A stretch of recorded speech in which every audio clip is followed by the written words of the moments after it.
Well, I imagine that you wonder what a magician has to offer about leadership. After all, I'm not a titan of industry, I'm not a political leader. But what I propose to offer you today is a new perspective. And I believe that in these times, that's what we need, a way to see our old problems in new ways. Most of my work is spent in workshops and keynotes, helping organizations see things from new perspectives. And so today we'll deal with just two ideas. One, the importance of recognizing first and then challenging your assumptions. And then we'll spend some time dealing with subjective reality. But if today I'm going to stand in front of you and talk about challenging assumptions, then let's do that. I'm going to show you something that you know is impossible, and we'll do it. It involves this little red box and a $100 bill. I brought the box. Who's got a bill I can borrow? It can be a 5 or a 10, but this is pretty amazing with 100. Somebody have a bill I can borrow? Do you? Fantastic. What is it? Yeah, all right, that's good. In fact, will you join me? Sam will. All right. Everybody give Sam a big round of applause as he joins me. Sam, now, full disclosure here, Sam and I do actually know one another, but I can tell by the looks on his face he was not planning for this. Sam, I'll give you the marker, ask you to sign your name nice and big right across the face of that 20. It's only a minor felony. Fantastic. Now, lest anybody think that this is, we're in cahoots, will you just initial this?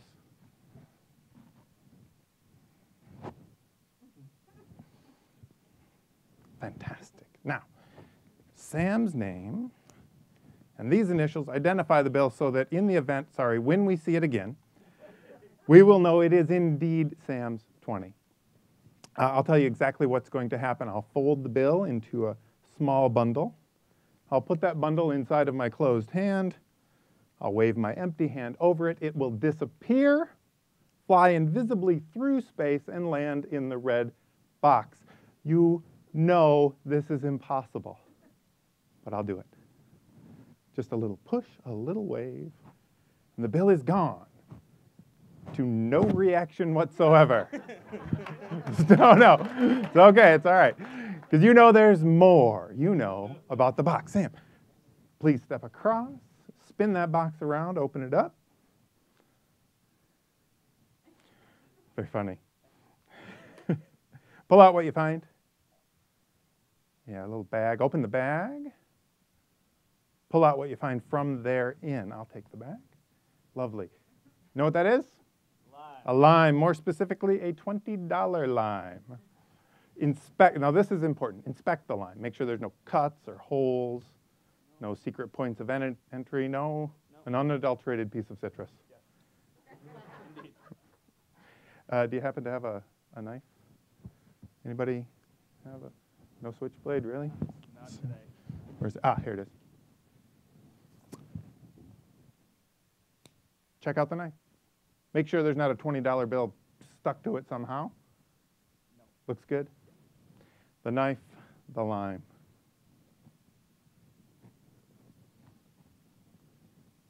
I've seen him do stuff like this before. I'm watching just like you are. Grab the top, twist, and lift. There's something in there. See this? Yeah. I don't even want to touch it. You grab it. Yeah. Pull. You don't want to touch it. Yeah. It's kind of stuck, isn't it? Yeah. Oh, it's green. It is. Yeah, looks like a 20. Couldn't be the same 20, right? That would be impossible. And yet when Sam shows you his signature and her initials, that is impossible. Thank you very much. So what you have just seen is impossible. You know it to be impossible. And yet you just saw it happen. I think that this is a good chance to talk about the idea of impossible, because I believe that great leaders, like great magicians, don't believe in the word impossible. They believe that the word impossible is just a challenge to find new ways of seeing things, new ways to create wonder within an organization. So challenge your assumptions about what you think is possible. I'll share with you another assumption. When you all heard that there was going to be a magician at a business event, you all wondered, what's that about? And you made some assumptions about what you might see. Balloon animals. And then you saw me, right? Three-piece suit, a little less hair than I used to have, bespectacled, right? With this physical package comes a whole bunch of different assumptions. And one of those assumptions you're not even conscious of. And that's because the assumption that you're making is that because I'm wearing glasses, I must have poor eyesight. When in fact, I'm very fortunate, I have perfect eyesight, and these glasses have no lenses. Now, I met a lot of people today. I shook hands, made eye contact with a good number of you. How many people noticed there were no glass in my glasses? One out of a full room. And that's rare. And it makes sense. Why would you notice that I have no glass in my glasses? It would actually be kind of weird if every time you met somebody new, you looked them up and down and made sure everything was just right. It would cripple you. It's minutia. It's not important. So certainly I'm not here to say that all assumptions are bad. But to be unaware of the assumptions that you're making, especially when it comes to what's possible, it can be a dangerous thing.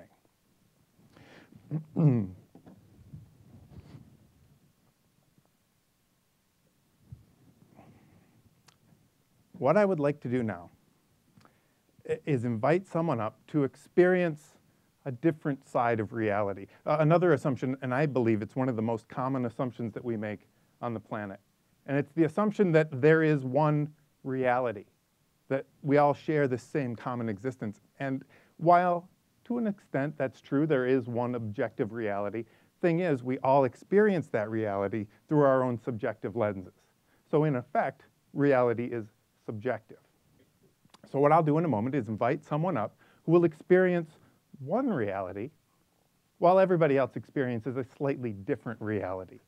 This person on stage, they will experience magic, I believe a rare and precious gift, while everybody else will see a trick, i.e. you will see how it's done. So in a moment, I'll ask for a volunteer to come up and actually get a sense of magic while everyone else experiences a trick. So keep that in your mind. Think about if you'd like to come up and actually experience magic. But let's go back to the lime for a moment. Because while I've been a magician for about 12 years, I don't need to be a mind reader to know what you're still thinking.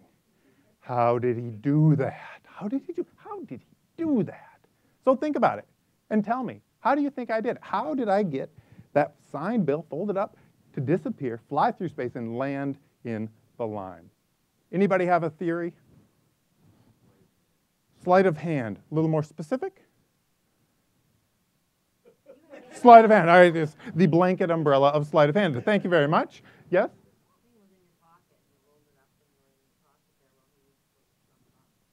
Okay.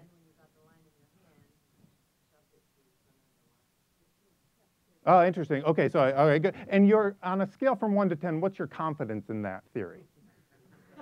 Be honest. It's okay. It's a good theory. 75%. Fantastic. Another theory. Okay.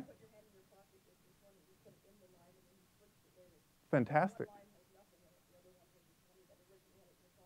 Excellent. 2 lime theory. Your confidence in that theory? 61%. Fantastic. One more theory, anyone? Well, these are all good theories. What I'd like to do now, though, is tell you a little story about when I presented this piece of magic at an executive retreat about a year ago. This was before the time where I actually asked people, how do you think I did it? I did the piece of magic to illustrate an idea, and then we moved on. Well, at break, the president of the company came up to me and said, well, that thing with the lime, that is good. I know how you did it. Really? Tell me, how did I do it? Well, it was obvious. There's only one way you could have done it. And then he went on to explain his theory. I said, really? Are you sure? He says, of course I'm sure. It's the only way you could have done it. And what I had to tell him, which is the same as what I have to tell you, is that because of the whole blood oath thing, I can't tell you. But what I will tell you is this, that in the last 12 years of performing that particular piece of magic, I personally have used at least 10 different methods for getting a signed bill inside of a piece of fruit. And when I told him that, he looked like I hit him with a 2x4. It's like his brain exploded with the idea that there was more than one right answer. And he looked at me, and I will never forget this. He said, if that's true, and I believe you, if that's true, then I need to go back home. And I need to look at the way I run my business. I need to look at the way that our whole operation works and identify those things that I know the one right answer for. And I need to examine those things because, and obviously, this is a guy who had a big company. He was doing really well. He was obviously making some good assumptions. But I believe that if you're making assumptions without even knowing you're making those assumptions, you're setting yourself up for some potential problems. So that's my challenge. Don't make the conclusion that all your assumptions are bad, but recognize that you're making them, and then make decisions based on that. So now, I'd like to move to the part of subjective reality, two different realities taking place with one set of facts. You see this in eyewitness testimony all the time, right? You get two people that witness an accident from two different corners. This person says this person says that. Very conflicting views on the same reality based on perspective. Then, of course, we've got personal biases, right? Where we grew up, our nationality, or what we had for breakfast today will all come to bear in the way we see the world around us. So now's the time where I ask for someone who would not like to know how a piece of magic is done, but would like to actually experience wonder to come join me. Who would like to? Yes? You would? Fantastic. And your name is? Lee. Everybody give Lee a round of applause as she joins me. Hi, Lee. I'm well. Thanks for coming up. Lee, you and I are going to work together to do a classic of magic, the world-famous cut and restored rope. This is the rope. We'll cut it. We'll put it back together. We'll do that 3 times. Inspect the rope, Lee. Make sure it's solid. I just need to get something from over here. No magnets, no hooks, no sticky stuff. Just a piece of rope, yes? Good. In a moment, you will be doing an integral part of this whole piece of magic. You'll be doing the applause cue. But first, we need to set the stage. We need some good luck. Best way I know of getting good luck is using this stuff. You know what this stuff is? Extra rope. Little pieces of rope. It looks like little pieces of rope. It is, in fact, magic dust. A few for you, a few for me. Yeah, a little on the floor. That's where it's going to go, in fact, because you throw it over your shoulder, you get good luck. Yeah. Now we both have good luck. The stage is set. You will be doing the applause cue. The applause cue is a little visual reminder so that everybody knows to burst into guided applause. In the world-famous cut and restored rope, every time the ends of the rope are spun, the audience bursts into applause and cheering. Yes, exactly like that, but even more when Lee does it. That's your job. Give it a little test run. Yeah. Make sure. Fantastic. Excellent. I'll take that. Like I said, there's 2 realities that will be taking place here. Lee's reality and everybody else's. Try to put yourself in her shoes. Try to get her view on things. And don't spoil it for her. Now, since this is the cut and restored rope, we need scissors. Check out the scissors. They're scissors. I'll use the scissors to cut the rope in 2. And then we'll work together to restore it. Now we need to do this together. We're each going to grab an end. I'll grab this end, you grab that end. I rub the middles just like this, and it goes back together. Don't forget the applause cue. That's good. He's not clapping. Good. Perfect. I'll take that. Now, I got to tell you, there are different types of magicians. I'm one of the trustworthy ones. I don't cheat. Some magicians cheat. Some magicians, they use an extra piece of rope. They fold that rope in half. They hold it in the crotch of their hand like that. That way, when they add it to the rest of the rope, it looks like they're cutting the rope itself. They're just cutting the extra piece. Charlatans. I don't do that. I cut the rope. Same deal. I'll take this end. You take that end. I rub just like so. A little blow. and it goes right back. Don't forget the... You're doing great. Fantastic. Now, there is one last way that magicians do the world-famous cut and restored rope. They use, where are the rest of them? Magic dust. I'll have you hold those, and I'll be very fair. I'll hold both of my hands, show them very empty, and then, where's the rope? I will cut the rope one last time in two. Now I'll trade you. I'll take those. You take one of these in each hand, right about there. Draw your hands out. I will sprinkle the magic dust over the two cut ends. It will cause them to heal. You'll spin the ends. They go crazy, right? I'm three. 1, 2, 3. Fantastic. Thanks so much for helping. Give her a big hand for helping.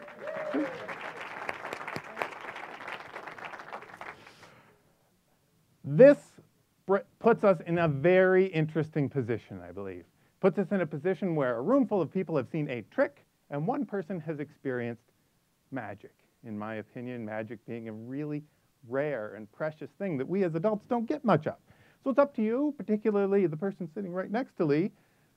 Personally, I recommend that you let Lee experience that feeling of wonder for 8 to 10 years before spoiling it. I've been on both sides. It's better to not know. There you have it. Proof positive that reality is subjective. One set of facts, very different interpretations, right? We've got all of your interpretation of this set of facts. We've got Lee's, not to mention mine, right? Lots of different realities going on all at one time, and the assumption that we tend to make is that the experience that I'm having is the same as the experience as my clients, or my suppliers, or my staff. So I challenge you to put yourself in other people's shoes, see reality from different ways. I think you'll go a long way. To close today, I have one last piece of magic. It's a challenge. It's not a challenge to figure out how the tricks work. In fact, instead, it's a challenge for you to see the world slightly differently.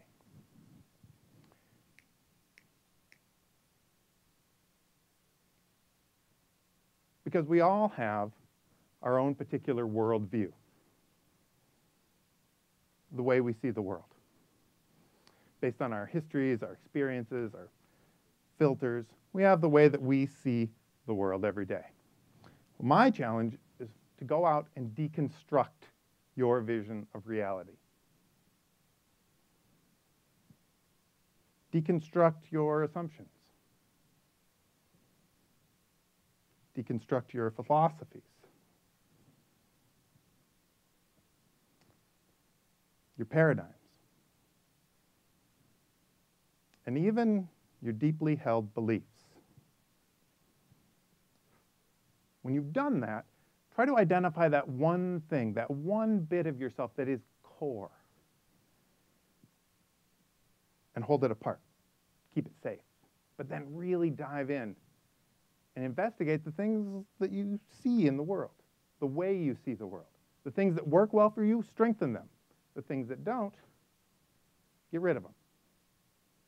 And once you've strengthened all the best aspects of the way you see the world, bring them together and hang them on that one core element of your being, so that then you can reincorporate all the best parts of the way you see the world and form a new worldview, stronger and better than ever. I'm Dan Trommater. Thank you for having me.